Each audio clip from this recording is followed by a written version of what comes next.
At the ASCO 2022 meeting, we presented several updates on the ZUMA-7 clinical trial, which was comparing axi-cel or Axicabtagene Ciloleucel versus standard of care high-dose chemotherapy with autologous stem cell transplant for patients who were in second-line treatment for diffuse large B-cell lymphoma.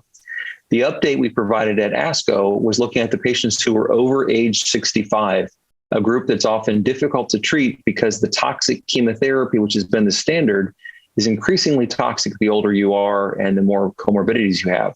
What we found in the ZUMA-7 trial in patients over age 65 were that CAR T cells worked very well, perhaps maybe even a little bit better than in younger patients, although it wasn't powered specifically to look at that.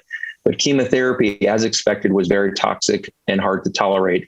And so outcomes were dramatically improved for patients over age 65 with axi-cel versus standard of care chemo.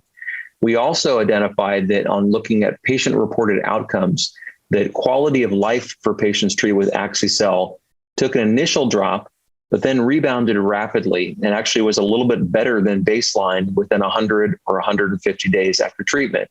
In comparison, the standard of care high-dose chemotherapy arm, patients there, their quality of life dropped rapidly and stayed prolonged for a prolonged period of time, stayed low, meaning that patients did not recover back to baseline.